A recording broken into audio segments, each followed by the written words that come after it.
What you are watching right now is not a simulation, not a drill, and not a hypothetical worst-case scenario being debated in some Washington think tank. This is happening right now in real time, and the consequences for every American are far more direct than most people realize. The war has already killed more than 2,000 people, mostly in Iran, and has created what analysts are now calling the biggest oil supply disruption in recorded history. And at the very center of that disruption sits the UAE's Fujairah oil hub, a place most Americans have never heard of, yet a place whose stability or collapse will determine what you pay at the gas pump, what you pay at the grocery store, and how deeply this conflict reaches into your daily life.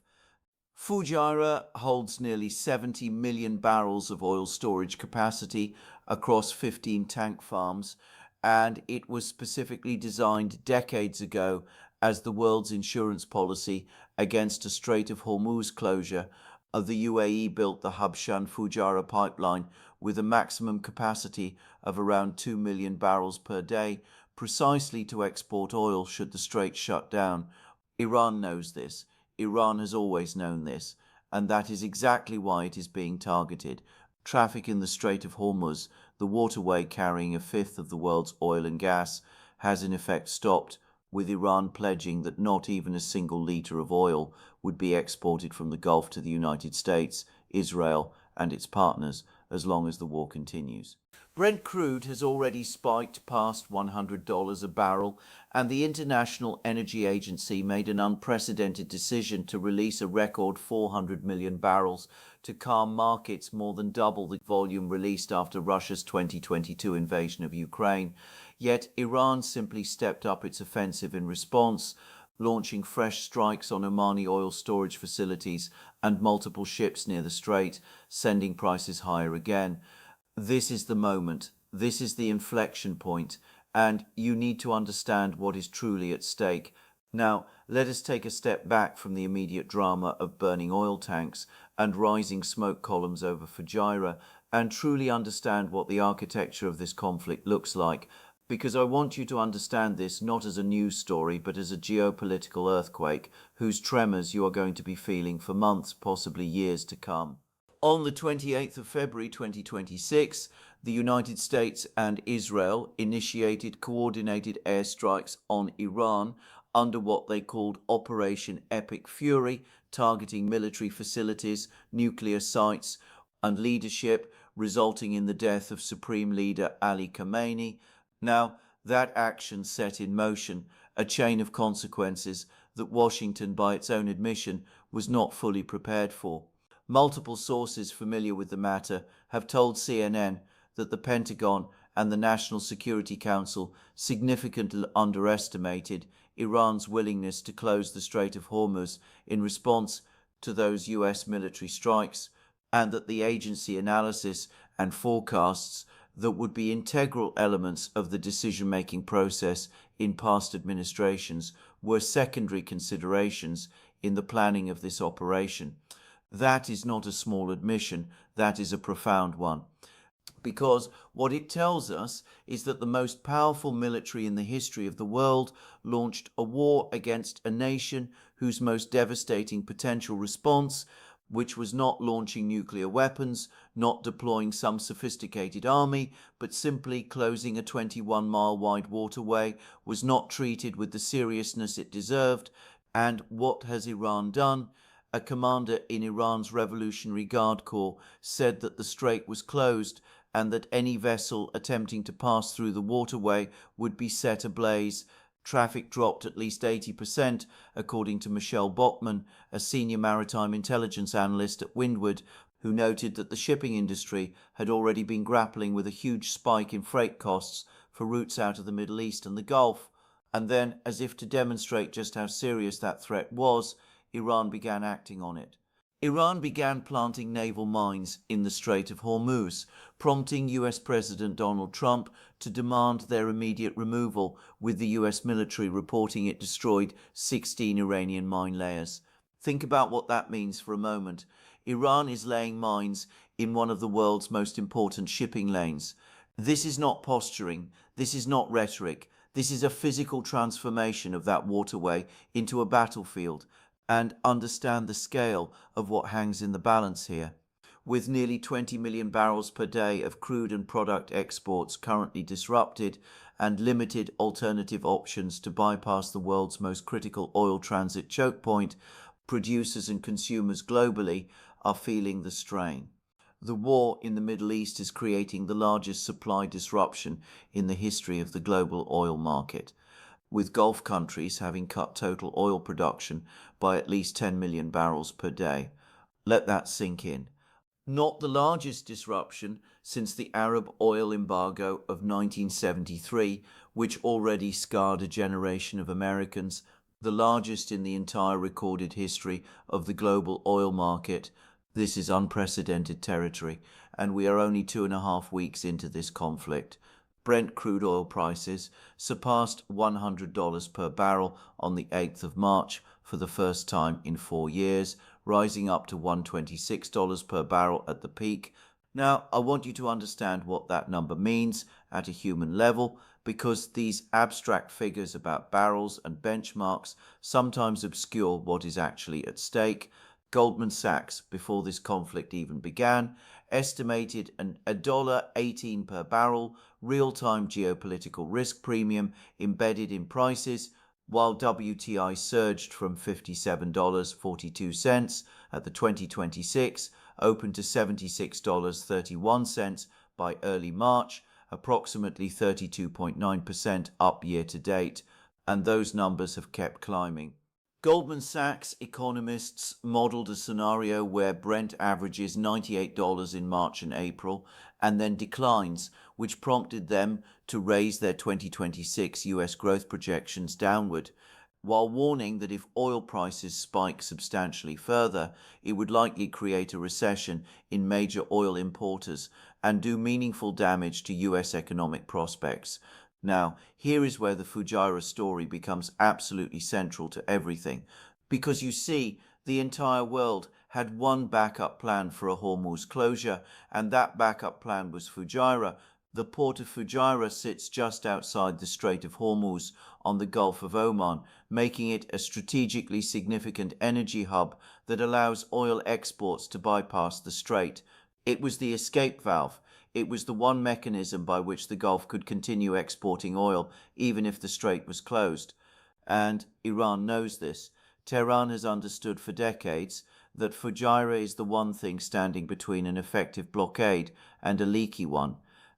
The port is connected to Abu Dhabi's oil fields via the ADCOP Abu Dhabi crude oil pipeline, and about 1.8 million barrels of crude oil are exported daily through this route to Asia and Europe. Those 1.8 million barrels are not just important to the UAE, they are important to Japan, to South Korea, to India, to every economy on earth that has been scrambling for alternative supply routes since the strait effectively shut down. And so when you understand that context, the attack on Fujairah on the 14th of March is not simply an attack on a UAE oil terminal.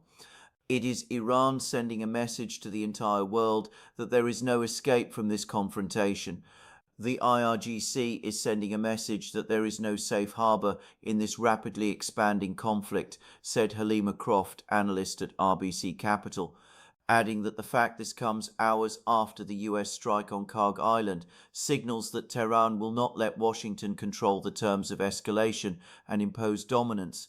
That analysis is absolutely correct, and it is one of the most important analytical observations made about this conflict so far, because it gets to the fundamental strategic question at the heart of everything that is happening, which is whether the United States can actually control the pace, the direction, and the ceiling of this escalation, or whether Iran, despite being militarily inferior in almost every conventional sense, retains enough asymmetric leverage to deny Washington that control.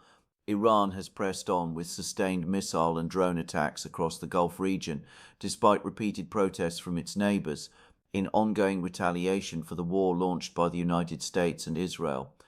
Tehran's strikes targeted multiple countries, including Saudi Arabia, Qatar, and the United Arab Emirates, late on Friday and into Saturday. Global energy markets remain in a state of high alert after several Gulf states suspended oil and gas production following escalating tensions in the region. Initially, these Iranian attacks focused primarily on US military assets, but Gulf states have reported that Iran has since broadened its scope to target civilian infrastructure, including hotels, airports, and energy facilities, even as Iranian officials have publicly denied targeting Gulf energy facilities.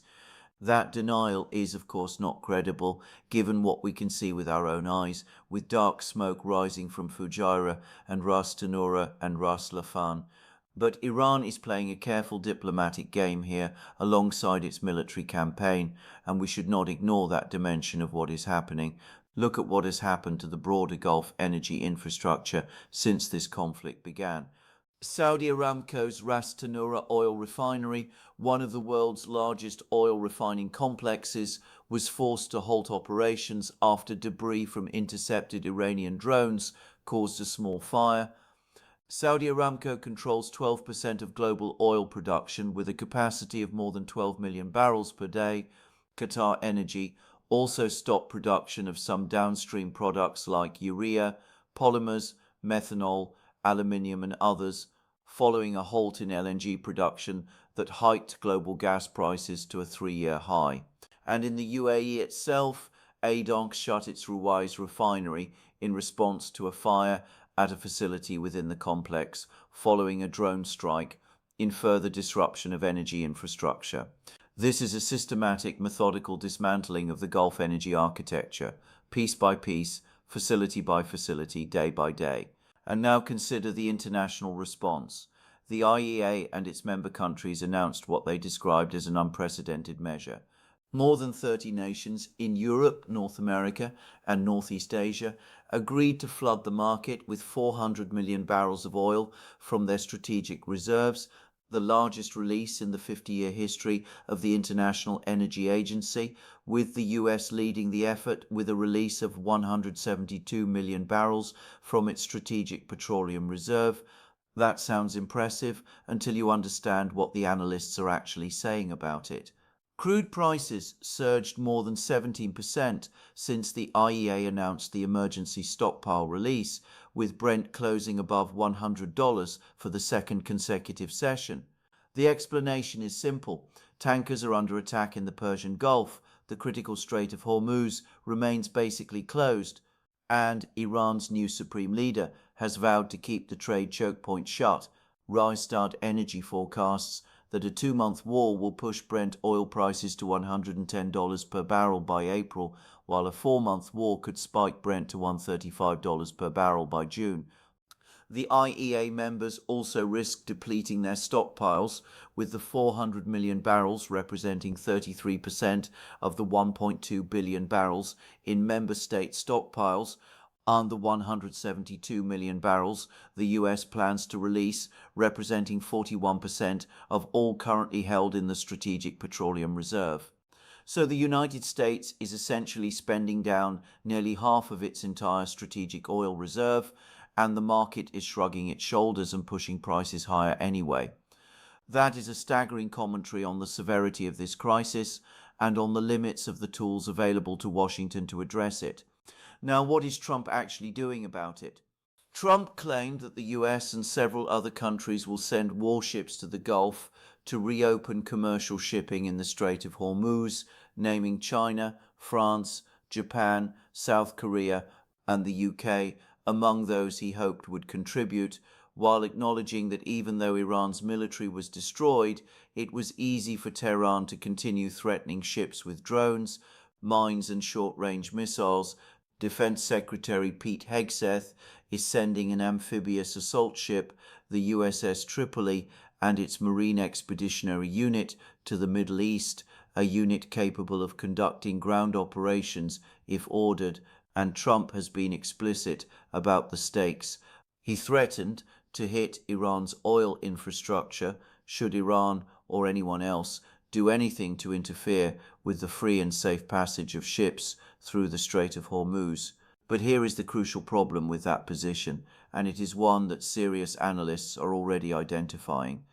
Andreas Krieg of King's College London's School of Security Studies described Trump's coalition call as a desperate move in an information campaign to calm markets, saying there was no quick military solution to reopening the strait, as all Iran needed to do was strike occasionally to keep insurers away, adding that it didn't seem like they had a plan for the Strait of Hormuz to be closed.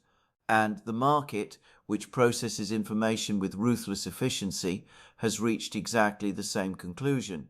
Strategists at Dutch bank ENG said in a research note that the only way to see oil prices trade lower on a sustained basis is by getting oil flowing through the Strait of Hormuz, and that failing to do so means the market highs are still ahead, not behind us, not at the peak, still ahead, and the consequences for ordinary Americans are already materializing in ways that go well beyond the gas pump.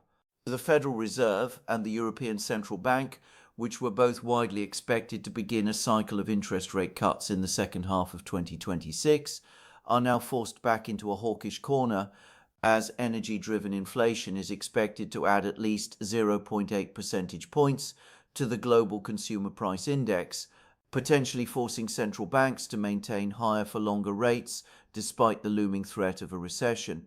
So the interest rate relief that millions of American homeowners and businesses were counting on, the cuts that were supposed to ease mortgage rates and business borrowing costs, is now in serious jeopardy because of what is happening in a 21-mile wide waterway on the other side of the world. The blockade of the Strait of Hormuz is described by analysts as a watershed moment, proving that global energy security is more fragile than previously assumed, with the sustained period of $100 plus oil testing, the resilience of the global economy, and likely leading to a period of stagflation not seen in decades. Stagflation, that is a word that should carry enormous weight for any American who remembers or has studied the 1970s, a period of simultaneous high inflation and economic stagnation that proved almost impossible to escape from without deep economic pain. The UN Security Council passed a resolution calling for Iran to immediately halt its attacks on Gulf states, saying they breach international law and pose a serious threat to international peace and security, with 13 votes and 2 abstentions, demanding the immediate cessation of all attacks by Iran against Bahrain, Kuwait, Oman, Qatar, Saudi Arabia, the UAE, and Jordan, and condemning any actions aimed at closing or obstructing international navigation through the Strait of Hormuz. That resolution passed. Iran has ignored it, and that tells you something fundamental about the nature of this conflict and the limits of the international order's ability to contain it. Iran warned residents to leave areas near Jebel Ali Port in Dubai, Khalifa Port in Abu Dhabi, and the UAE's Fujairah Port, and said it was targeting branches of US banks in the Gulf. US banks, not just military facilities, not just oil infrastructure. American financial institutions operating inside one of the world's most important trading hubs. That is Iran sending a message not just about energy, but about the entire architecture of American economic power in the region and indeed in the world. Besides oil, energy products facing supply pressures include jet fuel and liquefied natural gas, with some 30% of Europe's supply of jet fuel originating from or transiting via the strait, while 1/5 of the global supply of LNG passes through the waterway. The disruption of LNG alone is sending European gas prices to levels not seen in years, and the pressure on European households and industries this winter will be severe.